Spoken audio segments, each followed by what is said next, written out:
All right. So what year is this? This is a 1963 Volkswagen Beetle. This is cool. Yeah. And how many miles? Total? Yeah, don't look for seatbelts. No. Plenty of safety. Sure. You got an airbag next to you. The chassis has 1,032,000 on it, and the engine has 154,000 since it was last built. So wow. yeah. So I enjoy driving this across the country, and the original owner is 94. Matter of fact, on the way to California, stopped by and said hi to him really quick. And his name's Russell Lee. He lives in a nursing home in Abilene, Texas. He was an auditor for the U.S. Department of Agriculture. And this was his company car, and he had to keep meticulous records for the U.S. government. And he drove it from 63 all the way through the early 80s as his main car. And when I bought the car from him, he handed me some books, and you open it up and it says the price per gallon, what town he filled up in, what his gas mileage was, and it was just amazing on the records that he kept for this car. So it's been fun keeping it going, even when the odometer has broke a couple of times in the past. I would pull over and I would have a donor odometer I would stick in there to keep the mileage, and then I'd have the other one rebuilt and kind of guess about how much I'm going to go. And then when it comes back, it's got the correct mileage, and I'd pull over again when it's time for that correct mileage and keep it Google mapped and everything. So it's been fun to keep this car going. It's 58 years old and brings smiles everywhere I go. Amazing. Yeah. Well, that's certainly the case, and I see you have a signature here. Yeah, so when I was a little boy, my first Herbie movie I ever saw was Herbie Goes Bananas, and that is Joaquin Garay the Third, and he played Paco in Herbie Goes Bananas. He was a, 8 or 10-year-old kid in the movie, and he signed it.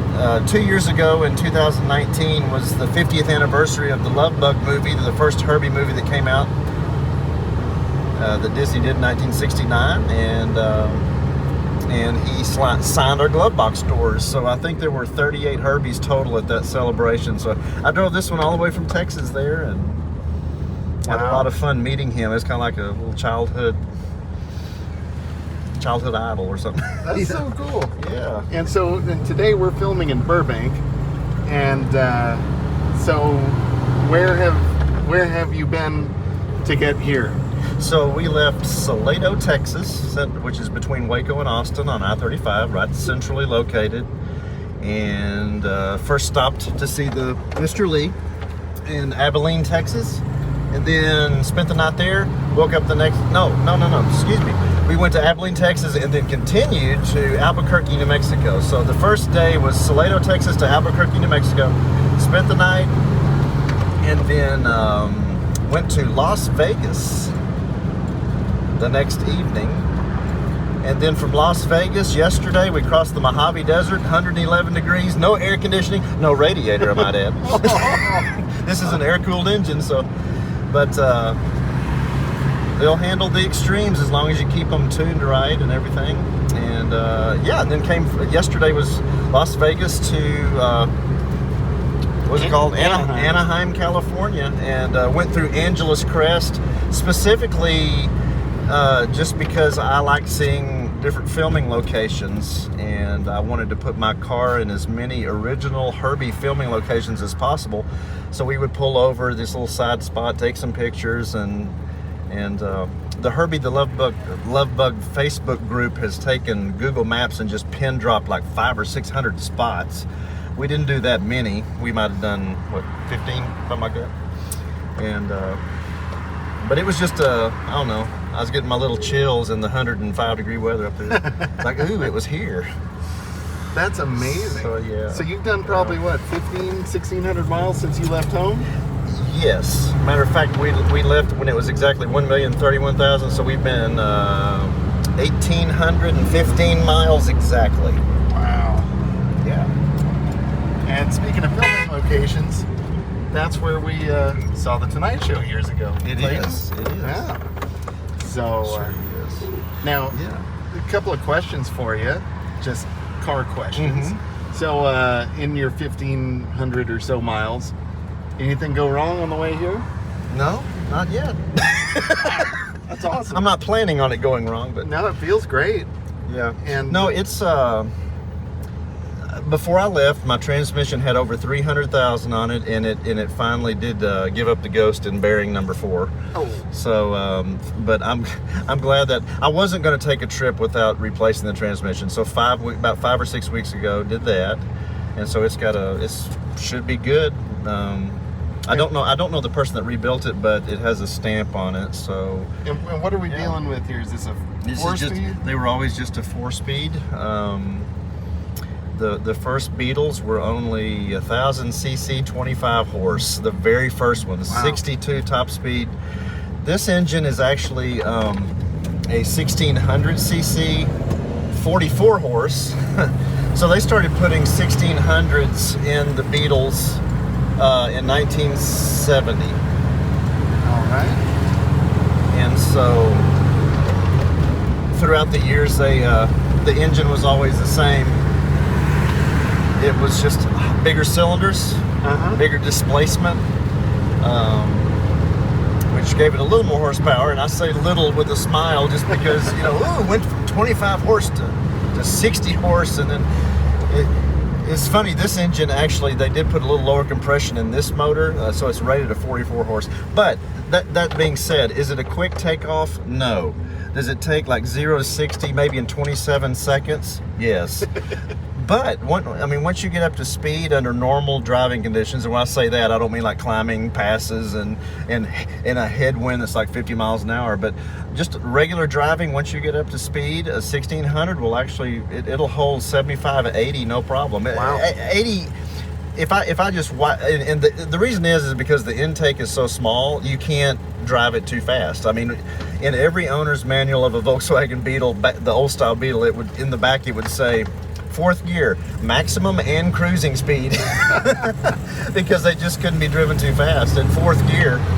Yeah. So, but anyway, yeah, it's kind of fun to be driving it like 75 down the road, and somebody says, "Wow, I didn't think it could go that fast." I go, "Yeah, wait for a hill to happen, and then you'll understand." So, And now here's a silly question. yeah. What kind of gas mileage do you get on a trip like this? I have been averaging, the lowest I've gotten has been 30. Wow. And the highest I got, probably because of the mountain passes and I'm going downhill a lot, the highest I got has been 41. It's a very big span, but I'm going to say on average on a trip like this, I'm averaging 33. That's really good. So, yeah. I mean, not a lot of classic cars turn in that kind of economy. Yeah, and it is true. If the engine was big enough to have a 5th gear, I could get even, I guess better than that. But they, when Porsche designed this car back in the 30s for the German people's car, for the Volkswagen, the engine is so small that you have to, and it's geared so low to be able to haul, a little bit of a load. That speed was never really an important thing back then. It just like get you from point A to point B. So I guess if you want to call it their speed increase of like 10 miles an hour over all those years, they did it when the CCs went bigger. But yeah, if you're going to drive a classic Bug, if you get into speed, that's when you start getting into like really boring out the cylinders, doing a high horsepower engine kit. Right. And they have all that. I mean, right now, if I wanted to, I could make this thing go 130 miles an hour, with sandbags in the front and raising, I could do all that, but the reliability of stock for the long haul is kind of more appealing to me than being able to like give myself a facelift, taking off fast. Yeah. And like I said, and people say, well, my goodness, you can't keep up with traffic, but like I said, once you get up to speed, it'll keep up with traffic. I mean, I feel like if you were to make it fast, you're kind of losing the spirit of the car. Yeah, it's and oftentimes I do refer to it back to like Ford Model Ts. This is basically the equivalent of the Ford Model T in America. This was the Ford Model T of Germany. You know, the Model T was built to be, you know, simple, reliable, basic transportation. It served its purpose. This car was never built to be luxurious. Right. It was built just to be kind of a, you know, your average car that you could fix. And by the way, where are we at? You're good. I'm just randomly driving here. So. Yeah, you're doing great. It's beautiful here. Oh, great. And you know, and what's so cool about this car, like I'm really tall. Yeah. And I mean, I have pretty good leg room. Like this is pretty comfy.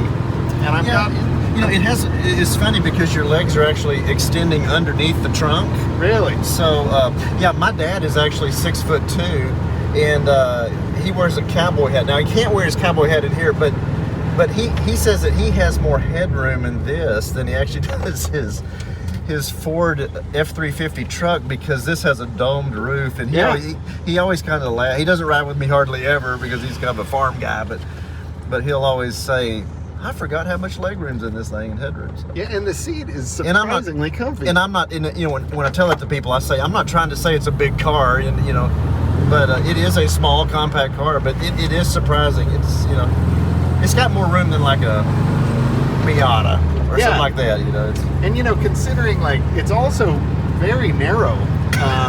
You know, but like even more with me sitting here. But like you and I are big guys, and we're not touching shoulders. Right. You know, I mean, we're definitely cozy, but we're not. I mean, I've been in some cars where it's like you feel like a sardine, and that's not the case in here. Yeah. I mean, I think the last time I was in a classic Beetle was probably when I was 15 or something, or younger. So just a couple of years ago. Yeah, just a couple of years ago. But I kind of forgot, you know, what the proportions are like in here, and it really is quite remarkable. You know, I never will forget the month before I turned 16 when I saved up money and bought my first Bug.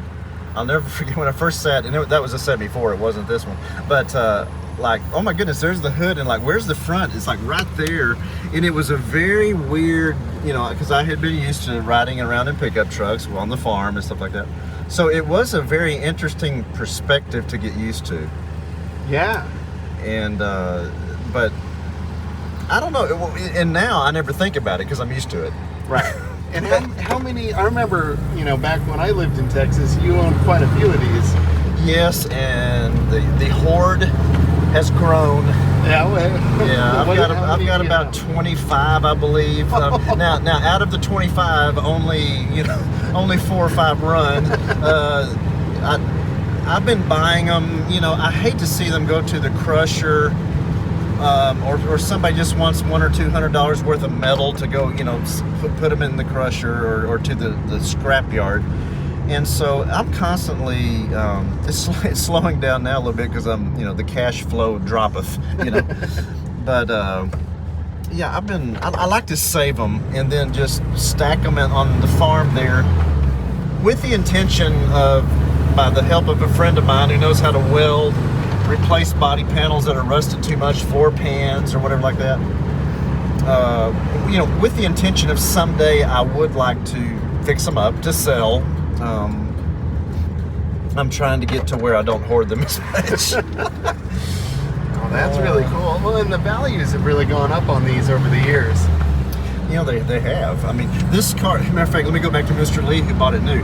This car, brand spanking new, was $1,650 in 1963. Wow. Mr. Lee drove it 600,000 miles out of this 1 million. Wow.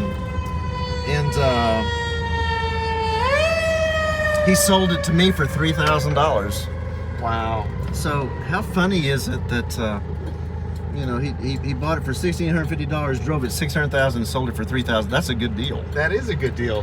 And I know the price fluctuation through the years isn't you know, as crazy as all that, but it is to somebody who was born in 1927. He says that's a good deal. That is a good deal. So was it all Herbied out when you got it? See this right here? That's actually the original paint. When he bought it new, it's called L87. It's called Pearl White. It's just an eggshell off-white. And but he put a sticker there of the shift patterns for his wife and his daughter because they never could remember how to shift.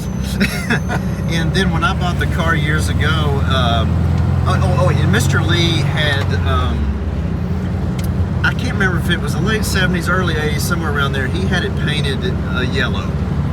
And so when I bought the car, and you know, I wanted to make a Herbie replica, but what was really neat was like, oh my goodness, that sticker's gone. That's the original paint.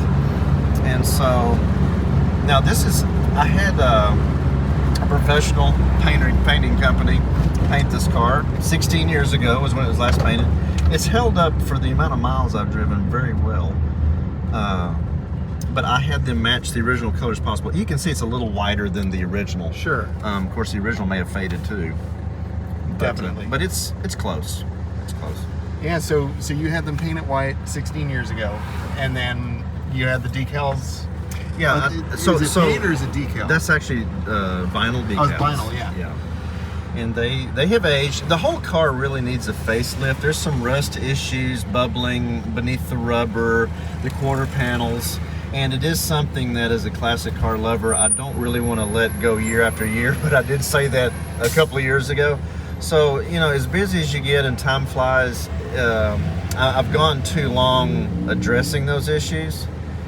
But I do hope within the next year to at least, you know, take a fender loose, buff that rust down, yeah, and at least stop the rust. It'll be a while longer before I have enough money to really restore the whole car again. But the thing about this is we call it high mileage Herbie, and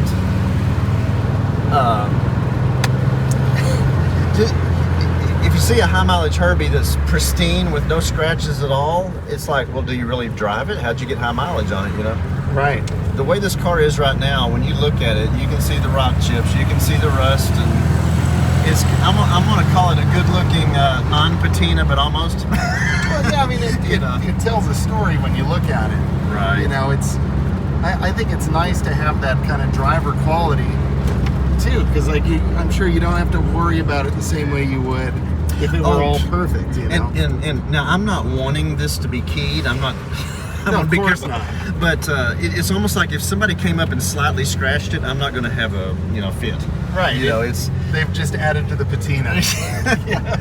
You know, now 16 years ago when it was freshly painted, like and I remember Interstate 35 when they were repaving it one time, and I got behind a rock truck and it's like, you know, it's like, oh, this is the first true chips. You know, I had to get.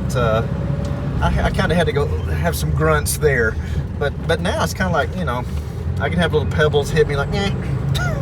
Now, here's a dumb question. So, what's that? So, you have the vinyl decals, you've got the numbers on the side, and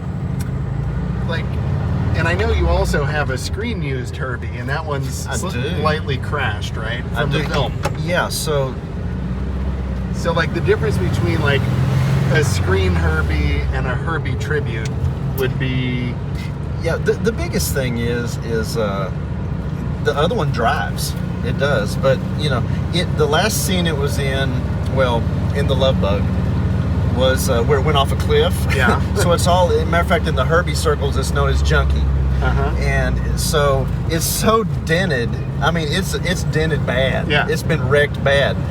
But so I really don't want to drive it much because I'm afraid if I had a wreck, it might knock a dent out of it, and I don't want to restore it. No. But yeah, that car is more like a Disney treasure. There were 11 cars used. They called this one car number 10 for all the off-road scenes. And so yeah, so that's the difference. Like, I'll take it for parades, and it is a childhood dream to have an actual on-screen car. Yeah. And so, but that's this is what this is. Like, when people, I do get the question a lot.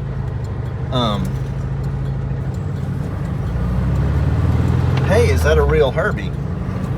And I'll, you know, it is fun to now say it's not, but but I have its one. brother sitting at home is, and it's the best of both worlds, you know. Yeah, so you have one you can drive around, and then you also have the one that you can show. And I'm not like, well, I don't mean, this is not a stereotypical statement. I don't mean it to sound like this. But there's a lot of people that have very prestigious cars like that, even though her junkie is all beat up and stuff. I love going to car shows, or if someone's around there, hey, can I take a picture with it? I'll say, well, go ahead and sit in it, you know. Yeah. And a lot of people don't even, you know, even with a nice car, don't want you to touch it. But I'm thinking, like, you know, I didn't buy the car to bow down 2-3 times a day or anything like that. It's just a piece of metal and plastic that brought many smiles, and just being able to share it with people like me, you know, or younger, older, you know. Yeah. That truly appreciate, hey, this is actually a movie car. You know, don't hold anything back. You know, pull out all the stops. Well, that's awesome. Let people enjoy the car. Because yeah, that's what it's meant for. Yeah. And now, in the years since Herbie, you know, because it's been how many years since the last movie? Yeah, you know, they resurrected the Herbie franchise in 2005 with Lindsay Lohan, called Herbie Fully Loaded. All right. But you know, as much as things are CGI'd and digitized now, I was very happy that they left Herbie a 63. They didn't make him a new style Beetle. In the movie, he actually has I guess you'd say a girlfriend or a girl. It's a new style Beetle. Like probably about a 2004 or 5 new style Beetle that's yellow that he has a crush on. You know? So it's kind of a funny thing. But yeah, they left, but they actually did practical effects. There was only one CG, well, maybe a couple, 2 or 3 CG effects of like a rail slide he did. Yeah. Like a, you know, skateboard and stuff like that. But for all other purposes, they used actual cars and built them to do like old school effects. That's cool. And there's a warmth to that. I guess it's kind of like someone recording digital and analog. You know, it's like, right. Yeah, digital is cleaner. It might be easier to edit and stuff like that. But that true warmth, here's what you got. Yeah. You know. Yeah. It's genuine. So, and if we keep going straight, we would hit the water tower of Warner Brothers. That's right. And then it would be a Maniac. No, Animaniacs. No, I'm sorry. So, like, have you found that the popularity of the car has, you know, changed over the years? You know, that's a really good question, because it's a new day is an experience for itself, because I will have little 3, 4, 5-year-old kids go, "Oh, Herbie," and I'm going, "How do you know about that?" And then I'll have people that are older than me going, "What's that?" And I go, "Oh, that's Herbie. Remember the 1969, 74, 77, 1980 Disney movies?" I never heard of it. So I think a lot of it just gets down to, you know, how you're raised. If you're raised in a classic Disney family, you're going to know who Herbie is. If you're raised in a Disney family that doesn't ever go classic but just does the latest. Now, a quick plug to Disney. I'll just say this. Thank you for putting movies like The Love Bug and all the Herbie movies on Disney Plus, because it's actually, there's new generations that are being introduced to the car. That is I'm a music teacher, so there's been a couple of times, actually, the past couple of years, I'll pull up to somebody's house and they say, "Oh, Mr. Capps, we didn't know you drove Herbie." Or they'll say, "Oh, Mr. Capps, that's what your car is. We've been seeing it for years, but we didn't know it was that." And so, yeah, it's fun. I think I get a very big smile out of it. I really do. Yeah, that's really neat. And what does that do? What does that do? This is about as primitive as you get. Lights, wipers, and then the blinker switch. And the ashtray. Back then, ashtray. Right. And in your glove box there. This is the ashtray, and I make no buts about it. Sorry. Oh boy. Wow. Well, this is just so cool. And I love the angle of the pedals. Yeah. That's really neat. Oh, and you see how this the accelerator looks like it's a round roller pedal? Yeah. This year model, they did the roller pedal back in the 30s, the 40s, the 50s, and then in 1958 they went to the regular flat pedal like people are used to. Well, I just put a roller pedal in this, I guess at the same time I did the transmission, about a month ago, and the reason I did that is because the hinge that is welded to the floor pan just slap wore out. when I would mash the pedal down, just the pressure of the spring on the throttle returning it would it'd kick the pedal sideways, and it would catch. And it would okay, I'm trying to take off smooth, and then full throttle. Oh boy. And so, for the past couple of years, I kind of learned how to feather it because I was used to it. But for long trips, it's just so much more relaxing to have a smooth operating pedal. Yeah. And so. So does that actually kind of roll on your foot? Yeah, it literally just rolls under my foot. Is that a little wheel? I mean, does it kind of hinge? It does. The wheel is round on a hinge, and as I push it down, it rolls under my foot, and then it technically technically still has a hinge. It's just the hinge is not mounted to the floor on a door hinge like you would think. The hinge part is just the roller on the what's that word? That thingy. Yes. Yeah. And then that's your high beam switch down there in the High corner, beam right? switch. Yep. Yeah. Old school. Yeah. This is so neat. So I'm sure that that's more than you'd ever want to know about. This is all what I want to know. This is I'm not a Herbie aficionado. Although I loved the movies as a kid, so it's and I'm the first one to, I guess if you want to say, make fun of myself. That I guess most people finally grow out of a childhood obsession or a joy, but I like the movies so much. I always thought, how fun would it be to have a Herbie? I want a Herbie someday. And Mom and Dad always thought I would grow out of the old Volkswagen stage because that's a lot of times it's just, that's your first car, just kind of a raw ride. Yeah. And you're going to learn how to change your oil or something like that. But all I can say is that I was born, or how I was raised, there's something there that just, I like simple, mechanical. I mean, Mom and Dad used to say that when they'd take me to a carnival that the kids are excited about the lights and how the ride works, but I would be bending down to see how's this axle supported, or the mechanism making the right, I guess I could have been a mechanical engineer if I would have been interested or been good at math. Yeah. but I wasn't good at math, so, and just went the music route. Well, and it's so great that you're able to keep your passion alive, for your hobby, Yeah. And it's just so neat. I love this is original Texas dust. Be careful. Oh my gosh. And what's this?